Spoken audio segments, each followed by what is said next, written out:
আসসালামু আলাইকুম। সংবাদে আপনাদের সবাইকে স্বাগত জানাচ্ছি। আমি ফিরোজ তোহা। শুরুতেই আরবে কেবলস সংবাদ শিরোনাম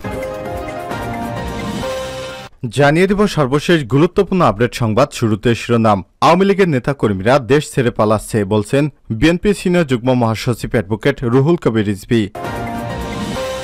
এরপর জানিয়ে দিব আমাকে উৎখাত করলে পরবর্তী কে আসবে সরকারে, প্রশ্ন করেছেন প্রধানমন্ত্রী শেখ হাসিনা। জানিয়ে দেব একটি গুরুত্বপূর্ণ সংবাদ। সিলেট আদালত চত্বরে আইনজীবী পুলিশের ব্যাপক সংঘর্ষ। আজ সিলেট জজ কোর্টে আইনজীবীদের সঙ্গে পুলিশের সংঘর্ষের ঘটনা ঘটেছে। এবারে জানাবো রিমান্ডে মিল্টন সমাদ্দার।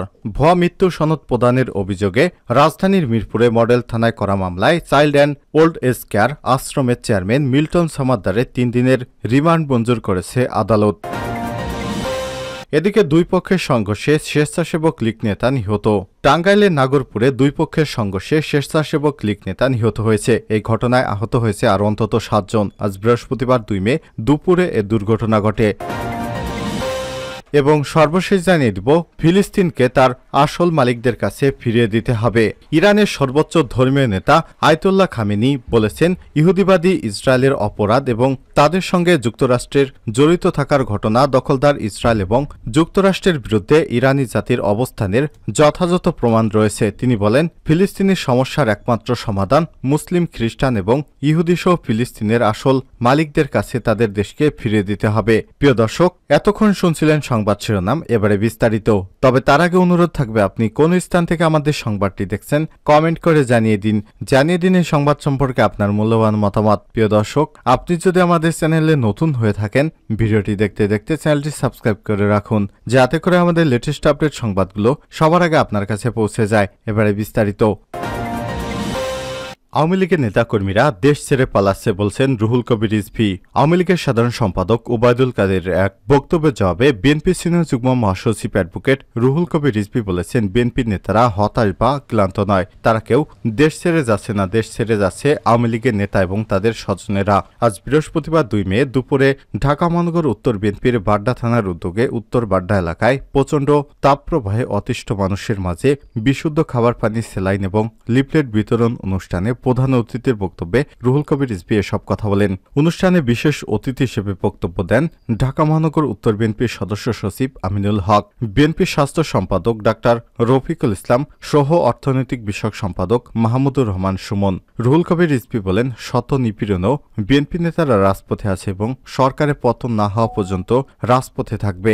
মানুষের ভোটের অধিকার প্রতিষ্ঠা না হওয়া পর্যন্ত আন্দোলন চালিয়ে যাবে। তিনি আরো বলেন বেসিক ব্যাংক লুট করে হলমার্ক কেলেঙ্কারি করে পদ্মা সেতু, মেট্রো রেল, ফ্লাইওভার নির্মাণের নামে টাকা লুটপাট করে ক্ষমতাসীন আওয়ামী লীগ নেতারা এবং তাদের আত্মীয় স্বজনেরা বিদেশে টাকা পাচার করেছে। তারা Malaysia, Canada, Australia second home তৈরি করে তাদের স্ত্রী সন্তানদের আত্মীয় স্বজনদের সেখানে পাঠিয়ে দিচ্ছে। আমরা তো আছি জেলে যা আসার মধ্যে শত নিপীড়নেও রাজপথে কর্মসূচি অব্যাহত রেখেছি। দেশে ভয়াবহ দুর্বিষহ অবস্থা চলছে উল্লেখ করে রুহুল কবির রিজভী বলেন 1 মাস আগের মতো দেশে খরা চলছে, অগ্নিপ্রবাহ চলছে, নানা রোগে আক্রান্ত হচ্ছে সাধারণ মানুষ, কিন্তু শ্রমজীবী মানুষকে বাঁচানোর জন্য সরকার কিছুই করেনি। পক্ষান্তরে বিএনপির প্রতিষ্ঠাতা শহীদ প্রেসিডেন্ট জিয়াউর রহমান খাল খনন, নদী খনন, বৃক্ষরোপণ, সেচ ব্যবস্থা সহ যেসব কল্যাণমূলক কাজ করেছিলেন সেগুলো সরকার বন্ধ করে দিয়েছে। রুহুল কবির রিজভী আরো বলেন দিনাজপুর ঠাকুরগাঁওয়ের মানুষ সেচের জন্য পানি পাচ্ছে না, সবকিছুর জন্য ডামি সরকারই দায়ী। আমাকে উৎখাত করলে পরবর্তীতে কে আসবে সরকারে, প্রশ্ন প্রধানমন্ত্রীর। প্রধানমন্ত্রী শেখ হাসিনা বলেছেন আমাকে উৎখাত করলে পরবর্তীতে কে আসবে বাংলাদেশের সরকারে। তিনি বলেছেন কারা আসবে, কে আসবে ক্ষমতায়, কে দেশের জন্য কাজ করবে, কাকে তারা আনতে চায় সেটা কিন্তু স্পষ্ট নয়। আর সেটা স্পষ্ট নয় বলে তারা জনগণের সাড়া পাচ্ছে না। আজ বৃহস্পতিবার দুপুরে গণভবনে এক সংবাদ সম্মেলনে বক্তব্য দেন প্রধানমন্ত্রী শেখ হাসিনা। সম্প্রতি প্রধানমন্ত্রীর থাইল্যান্ড সফর নিয়ে এই সংবাদ সম্মেলনের আয়োজন করা হয়। তবে দেশের রাজনৈতিক পরিস্থিতি, উপজেলা নির্বাচন নিয়েও প্রশ্ন করেন সাংবাদিকেরা। দেশের রাজনীতি নিয়ে সাংবাদিকদের এক প্রশ্নের জবাবে আওয়ামী লীগের সভাপতি এবং প্রধানমন্ত্রী শেখ হাসিনা বলেছেন বাম চলে গেছে 90 ডিগ্রি ঘুরে, তারা 90 ডিগ্রি ঘুরে গেছে। আমার একটা প্রশ্ন, বিশেষ করে যারা অতি বাম, সবসময় মনে করি তারা অ্যাগ্রেসিভ দল, তারা খুবই গণমুখী দল ইত্যাদি। সেখানে আমার প্রশ্ন হচ্ছে ঠিক আছে আমাকে উৎখাত করবে, পরবর্তী কে আসবে সরকারে, তাহলে সেটা ঠিক করতে পেরেছে তারা কারা, সেটাই তো আমার প্রশ্ন। গত মঙ্গলবার আওয়ামী লীগের কার্যনির্বাহী সংসদের বৈঠকে প্রধানমন্ত্রী শেখ হাসিনা বলেছিলেন, অতি ডান অতি বাম এক হয়ে সরকার উৎখাত করতে চায়। তার সেই মন্তব্যের প্রসঙ্গ টেনে প্রশ্ন আসে সংবাদ সম্মেলনে। এরই জবাব দেন ওই বক্তব্যে। এ প্রসঙ্গে প্রধানমন্ত্রী শেখ হাসিনা বলেন, কারা আসবে, কে আসবে ক্ষমতায়, কে দেশের জন্য কাজ করবে, কাকে তারা আনতে চায় সেটা কিন্তু স্পষ্ট নয়। সেটা স্পষ্ট নয় বলে তারা জনগণের সাড়া পাচ্ছে না। আন্দোলন করে যারা বিদেশে বসে আছে, আমরা ডিজিটাল বাংলাদেশ করে দিয়েছি, প্রতিদিন অনলাইনে আন্দোলন সংগ্রাম করে যাচ্ছে, নির্দেশ দিয়ে যাচ্ছে, তারা আন্দোলন করছে, করুক, তাদের তো বাধা দিচ্ছি না। আরেক প্রশ্নের জবাবে আওয়ামী লীগের সভাপতি বলেন, আমার শক্তি এ দেশের জনগণ, জনগণ যতদিন চাইবে আমি ক্ষমতায় থাকব, জনগণ যখন চাইবে তখন আমি ক্ষমতা ছেড়ে দিব।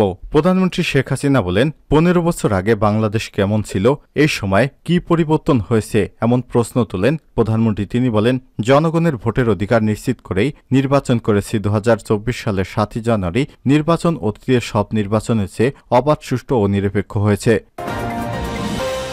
সিলেট আদালত চত্বরে আইনজীবী পুলিশের সংঘর্ষ। সিলেট জজ কোর্টে আইনজীবীদের সঙ্গে পুলিশের সংঘর্ষের ঘটনা ঘটেছে আজ বৃহস্পতিবার 2 মে দুপুর 1টার দিকে আদালত চত্বরে এ দুর্ঘটনা ঘটে। বিষয়টি নিশ্চিত করেছেন সিলেট মহানগর পুলিশের উপকমিশনার আসবাহর আলী শেখ। রিমান্ডে মিল্টন সমাদ্দার।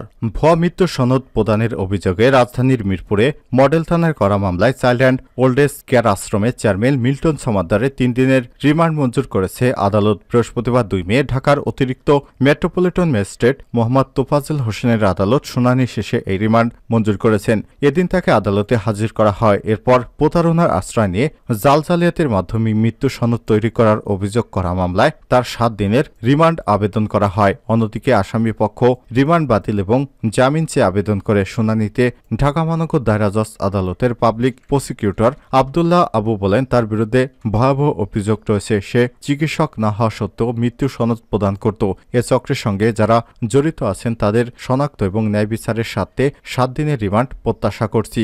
এ সময় শুনানিতে আসামি পক্ষের আইনজীবী বলেন, চিকিৎসক হিসেবে মৃত্যু সনদ দিয়েছে এমন কোনো প্রমাণ নেই। মিল্টন সমাদ্দার এসএসসি পাশ করল না, মাস্টার্স ডিগ্রি পাশ করলো সেটা ব্যাপার নয়। মিল্টন যদি রাস্তার পচা গলা দুস্থ মানুষের সেবা করে তাহলে কেন সে মানবতার ফেরিওয়ালা হবে না?